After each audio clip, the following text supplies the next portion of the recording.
정약용은 왜 말년에 사람이 접을수록 마음이 편했다고 했을까요? 이번 시간은 정약용 선생이 평생을 통해 깨달은 인간관계의 지혜에 대해 나누어 보고자 합니다. 정약용은 18년이라는 긴 유배 생활을 겪으면서 사람에 대해 누구보다 깊이 생각했습니다. 젊은 시절엔 친구도 많고 사람 만나는 걸 좋아했던 정약용. 그런데 나이 들수록 점점 관계를 줄여갔습니다. 이게 단순히 나이 들어서 귀찮아진 게 아닙니다. 그 속에는 깊은 철학이 있었습니다. 오늘 우리가 살펴볼 내용은 정약용이 발견한 평안한 삶을 위한 관계의 법칙입니다. 정약용이 인간관계를 경계한 이유. 정약용은 젊은 시절 정조대왕의 총애를 받으며 승승장구했습니다. 그때는 주변에 사람이 참 많았습니다. 친구도 많고 찾아오는 사람도 많았죠. 그런데 정조가 돌아가시자마자 어떻게 됐습니까? 천주교 문제로 하루아침에 역적이 됐습니다. 그때 놀라운 일이 벌어졌습니다. 어제까지 친구였던 사람들이 모른 척했습니다. 같이 술 마시던 사람들이 고개를 돌렸습니다. 18년 유배 생활 동안 그는 많은 생각을 했습니다. 내가 잘 나갈 때 모여든 사람들은 과연 진짜 친구였나? 이런 질문을 스스로에게 던졌을 겁니다. 그는 이렇게 썼습니다. 말이 많으면 틈이 생기고 틈이 생기면 탈이 난다. 사람을 많이 만나면 말을 많이 하게 됩니다. 말이 많아지면 실수도 많아지고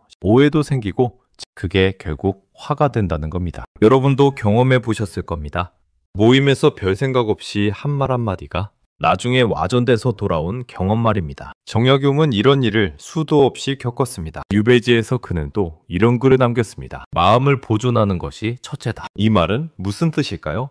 내 마음의 평온을 지키는 게 가장 중요하다는 겁니다. 그리고 그 평온을 가장 많이 흔드는 게 바로 복잡한 인간관계였습니다. 그렇다고 정약용이 사람을 싫어한 건 아닙니다. 오히려 반대입니다. 사람을 사랑했기 때문에 진짜 의미 있는 관계가 뭔지 고민했던 겁니다. 그래서 나온 게 그의 인간관계론입니다. 정약용, 인간관계론 핵심 3가지. 자, 이제 정약용이 발견한 인간관계의 핵심 법칙 3가지를 살펴보겠습니다. 첫 번째, 깊이의 법칙입니다. 친구는 적을수록 깊게. 정약용은 이렇게 말했습니다. 덫이 많으면 마음이 분산되고 적으면 마음이 모인다. 100명의 아는 사람보다 한두 명의 진짜 친구가 낫다는 겁니다. 생각해 보십시오. 요즘 결혼식 가면 축의금 내느라 한 달에 얼마씩 나갑니까? 돌잔치, 칠순, 팔순 잔치까지 합치면 1년에 부조금만 해도 적지 않습니다. 그런데 그 중에 정말 내 일처럼 기뻐해주는 사람이 몇이나 될까요? 정약용은 젊은 시절 넓고 얕은 관계를 많이 맺었습니다. 그런데 유배 가서 보니까 진짜 편지를 보내주고 책을 보내준 사람은 손에 꼽더라는 겁니다. 그제야 깨달았습니다. 아, 관계는 숫자가 아니구나. 깊이구나. 두 번째, 말절제의 법칙입니다. 말이 적으면 갈등도 적다. 정약용의 명언 중 하나가 이겁니다. 과묵한 사람은 적이 없다. 말을 적게 하는 사람은 원수를 만들지 않는다는 뜻입니다. 우리 나이 되면 다들 아시지 않습니까? 옛날 친구들을 만나면 이야기가 깁니다. 그런데 그러다 보면 자기도 모르게 옛날 얘기를 하다가 야, 너 그때 나한테 그랬잖아.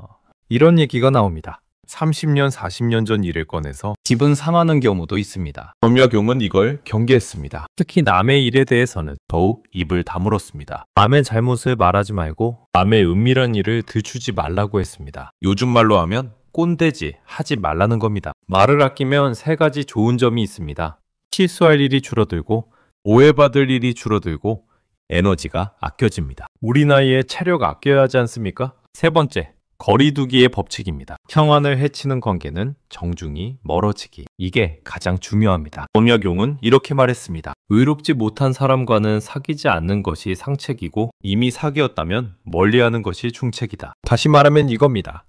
나한테 도움이 안 되는 관계, 만날 때마다 기분이 상하는 사람, 부정적인 말만 하는 사람, 이런 사람들과는 예의 있게 거리를 두라는 겁니다. 그런데 이게 말처럼 쉽습니까? 특히 우리 나이엔 더 어렵습니다. 40년 넘게 알고 지낸 사람인데 어떻게 갑자기 안 만나겠습니까? 정약용은 여기에 대해서도 답을 줍니다. 정중하게, 그러나 단호하게 멀어지라고 했습니다. 싸우라는 게 아닙니다. 조용히 연락 횟수를 줄이고 만남을 줄이는 겁니다. 굳이 선언할 필요도 없습니다. 만날 때마다 속상하고 집에 가서 배우자한테 불평하게 되는 그런 관계 계속 유지할 이유가 없습니다. 정약용은 말합니다. 내 마음의 평안이 최우선이라고요. 정약용이 말한 좋은 관계의 기준. 그러면 정약용이 생각한 좋은 관계는 뭘까요?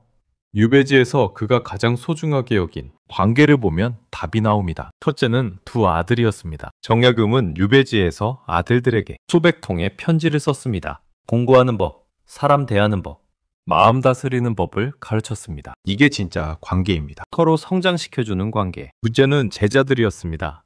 유배지에도 정약용을 찾아온 제자들이 있었습니다. 그들과 함께 책을 읽고 토론했습니다. 나이도 지위도 중요하지 않았습니다. 진심으로 배우려는 사람, 진심으로 가르쳐주고 싶은 사람, 이게 좋은 관계의 조건입니다. 정약용은 이렇게 정리했습니다. 서로의 덕을 높여주는 사람이 진짜 벗이다. 만나서 시간 보내기만 하는 관계가 아니라 만나고 나면 뭔가 배우고 성장하는 느낌이 드는 관계, 그게 좋은 관계입니다. 그리고 또 하나, 편안한 관계를 강조했습니다. 만날 때 긴장하지 않아도 되고 있는 그대로 보여줘도 되고 침묵해도 어색하지 않은 관계, 이런 관계가 진짜 좋은 관계라고 했습니다. 지금 우리에게 주는 메시지, 평안의 의미. 여러분, 우리 나이가 되면 인생에서 무엇이 중요한지 알게 됩니다. 정약용은 74세의 나이로 세상에 떠나기 전 이런 말을 남겼습니다. 평생 동안 마음을 평안하게 지키려 애썼다고. 재미있는 건 그가 마음의 평안을 찾은 건 사람을 많이 만났을 때가 아니라 관계를 정리하고 난 뒤였다는 겁니다. 지금 여러분 주변을 한번 둘러보십시오. 만나면 기분 좋은 사람이 있습니까? 전화만 해도 힘이 나는 사람이 있습니까? 그런 사람이 딱 서너 명만 있으면 됩니다. 정말입니다. 반대로 생각해 보십시오.